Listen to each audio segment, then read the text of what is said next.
Church, I'd like to revisit that idea a little bit with you here this morning, and welcome to all of you parents that are here because of your children being in Bible school.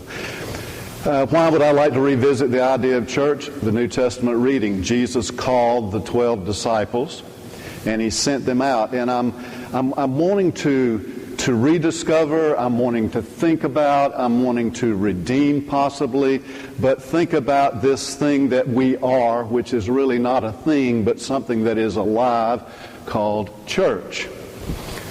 Now, my first question would be, why would it be important to look again at what we all know so well that we're members of churches and we take up offerings and we know hymns by heart and Bible verses and we know the standard service that we're exposed to in whatever church we go to. So why should we revisit it now, today?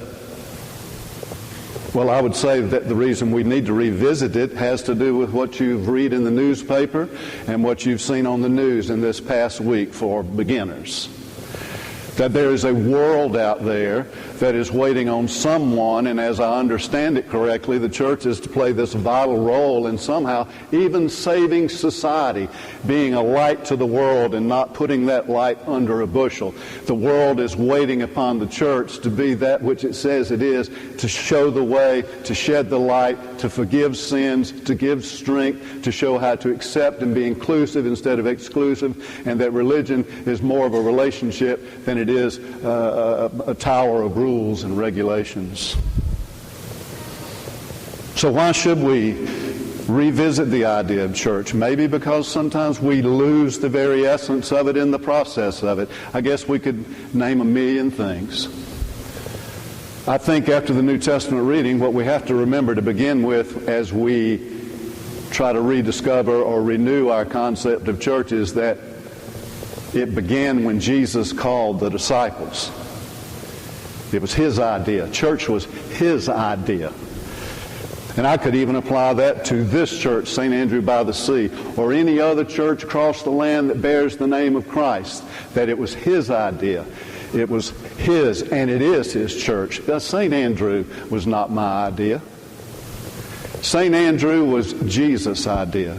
And even though there were those of us fortunate enough in 98 and even before that to find ourselves in this incredible journey of destiny, it was God's idea first and foremost.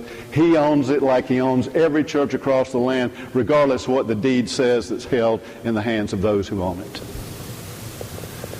Now, with that said, there's a sentence I've always loved by an author named Frederick Buechner, which for me captures the essence, the heart of what we are, church.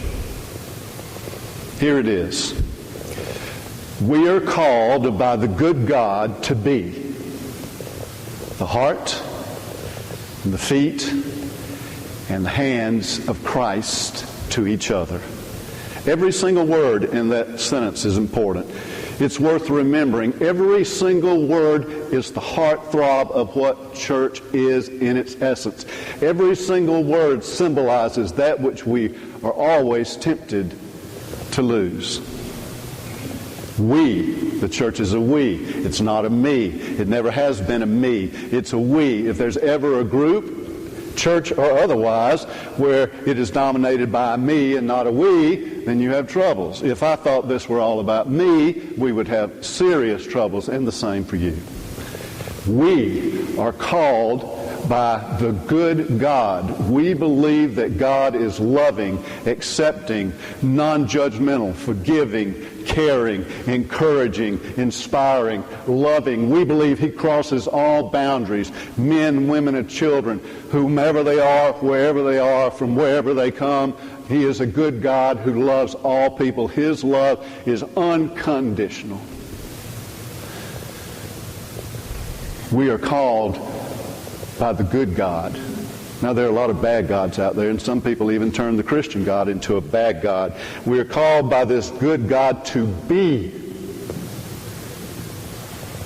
a church, which is to be the heart and the feet and the hands of Christ to each other.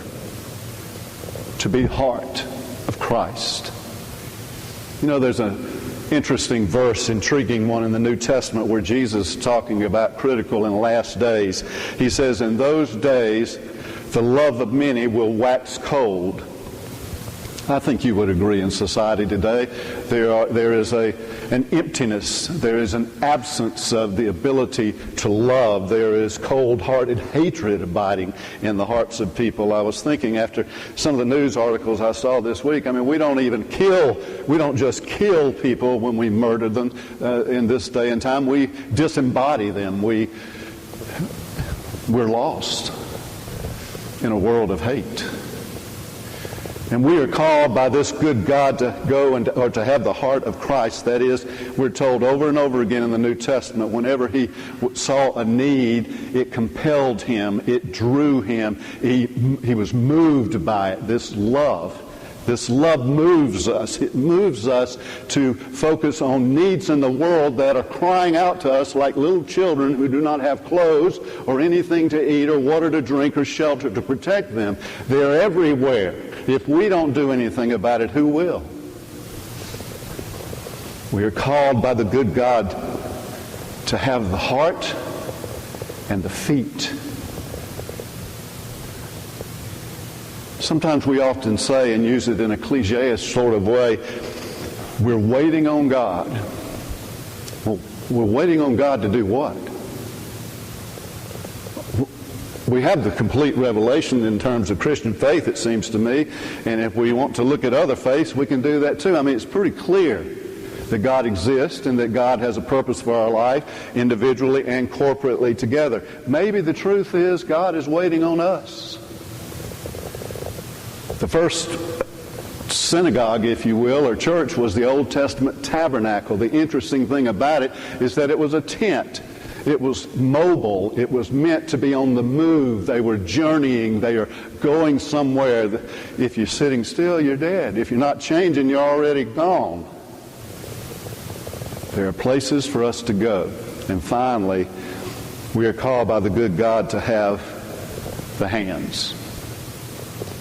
There's something for us to do as a group of people.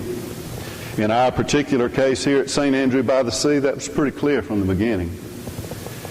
Open, we're diverse, we're accepting, we believe in outreach, we believe in the power of people to come together and discover that our differences and our diversity, and believe that that is not a weakness but that it is a strength. We offer something in a world that is sick and tired of organized religion and being beat down and being ruled and regulated to death and being told what to do and when to do and judged if you don't conform to some particular thing. We live in a world where people have their own sections of beliefs and theirs is right and yours is wrong. The common denominator is that we're all meant to go into the world as we are to make it a better place.